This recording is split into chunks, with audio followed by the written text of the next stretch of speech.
बाघवा जीव तू तो दिले जीत ले ले का। तू तो सच में यार दिल जीत ले ले। करब ना गुलामी का हमनी के बाघवा यानी हमनी के पावर स्टार करब ना गुलामी गाना लेके आ गइल बाड़न। पोस्टर देख के ऐसा लागल कि होली में जितना भाई के आ जितना औरत लोग के जितना लड़की लोग के दिल टूटल रहे पावर स्टार दिल जोड़ दिल। यानी ऐसा कनेक्शन लेके आइल बा भाई। ऐसा गाना करब ना गुलामी शिल्पी राज में गाना गइले बाड़ी पावर स्टार के साथ ड्यूट कइले बाड़ी करब ना गुलामी का।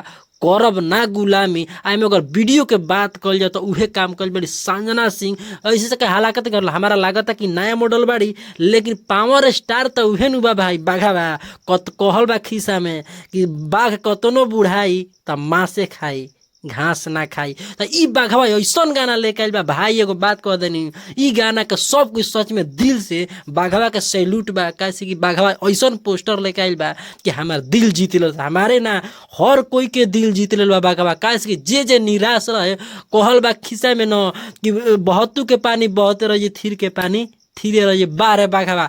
एक बात और बता देते नहीं भाई ई गाना अगर पावर स्टार के जितना कट्टर फैन पावर स्टार हमनी के बाघवा के जितना कट्टर फैन होब तो कमेंट के माध्यम से बतैब कि के कहाँ से देखता ई वीडियो हमारे रिव्यू को के देखल केकरा अच्छा लागल चाहे बाउर लागो कमेंट में जरूर बताई। बाघवा एक बार लिखे कोई क्या लिखे कोई बाघवा एक बार कमेंट में जरूर लिखे कोई कैसे कि बाघवा हमनी के गाना लेके आइल बा करब ना गुलामी। भाई पोस्टर देख के सच में कहते आज नु बहुत खुश बने। होली में इतना निराश हमनी के बाघवा कह दिले रहे लेकिन थोड़ा का बात रहे फैमिली मैटर के इशू के लेके बाघवा हमनी के यानी हमनी के शेर हमनी के जिगर का टुकड़ा गाना ना लेके आवत रहे भाई। लेकिन एक बात बता देनी बाघवा के दुलार प्यार ऐसन आ गाना जब भाई आवेला नु तो सच में कहते माथा जौन बा सनक जाला। काहे माथा सनक जाला कि गाना कैसन एंट्री होला न आ देरी से जब करेला बाघवा जब आई लास्ट में न तो बुझाए नहीं बदरी फाट जाला पूरा का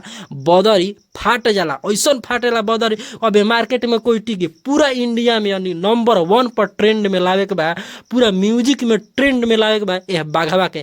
कैसे कि बाघवा बहुत दिन से डिस्टर्ब रहे फैमिली मैटर से तो हम फैमिली मैटर में का बोलब लेकिन एक बात बोल देता नहीं सब कोई कमेंट में लिखे कि